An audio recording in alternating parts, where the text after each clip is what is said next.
మాటలేమన్నారు? 6 గ్యారెంటీలతో పాటు 7వ గ్యారెంటీ ప్రజాస్వామ్యం అనే గ్యారెంటీ కూడా మీకు ఇస్తామన్నారు. ఇదేనా ప్రజాస్వామ్యం అంటే? ప్రశ్నించే హక్కు లేదా? మా పిల్లలు సోషల్ మీడియాలో పోస్టులు పెడితే మా పిల్లల మీద కూడా అక్రమ కేసులు పెడతా ఉన్నారు. మా న్యాయం చేయండి అని మా పుల్లయ్య గారు అడిగితే అయ్యప్ప మాలలో ఉన్నటువంటి పుల్లయ్య గారిని ఆయనను ఆ రకంగా అరెస్ట్ చేయొచ్చా? పుల్లయ్య గారు చాలా గౌరవప్రదంగా ప్రజల కోసం పేదల కోసం ఒక మంచి నాయకుడిగా పనిచేసే పుల్లయ్య గారి మీద ఈ రకంగా చేస్తా ఉంటారు. ఈ సందర్భంగా నేను పోలీసులకు కూడా చెప్తా ఉన్నా, మొన్న ఆంధ్రప్రదేశ్ లో ఏమైందో చూడండి. ఏ పోలీసులు అయితే రేపు ఎక్స్ట్రాలు చేస్తున్నారో వడ్డీతో సహా మీకు చెల్లిస్తాం, జాగ్రత్త అని హెచ్చరిస్తా ఉన్నాం. బిడ్డ వదిలిపెట్టాం.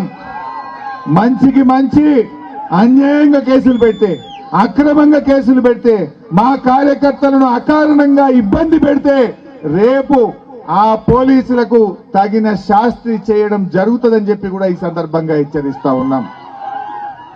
మీరు పోలీసులు ఒక పార్టీకి కాదు, రాజ్యాంగానికి లోబడి పనిచేయాలి, చట్టానికి లోబడి పనిచేయాలి.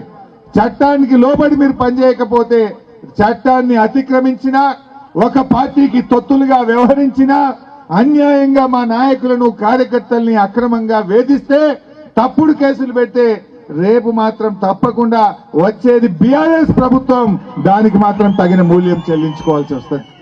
వీటన్నిటి మీద ఎంక్వైరీలు పెడతాం, తప్పకుండా మీ మీద తగిన చర్య కూడా తీసుకుంటామని చెప్పి కూడా చెప్తా ఉన్నా. న్యాయంగా ఉండండి, చట్టానికి లోబడి పనిచేయండి, కానీ అన్యాయంగా పనిచేస్తే మాత్రం బీఆర్ఎస్ పార్టీ ఊరుకోదు. మరి బీఆర్ఎస్ కార్యకర్తలు ధైర్యంగా ఉండండి. మీకు ఎప్పుడు ఏ కష్టం వచ్చినా బీఆర్ఎస్ పార్టీ మీకు అండగా ఉంటుంది. ఎవరు అధైర్యపడకండి. ఇలా రాష్ట్రంలో ఎవరిని కదిలిచ్చినా అంటున్నారు, మళ్ళొచ్చేది మనదే సార్ మనదే సార్ అంటుంది.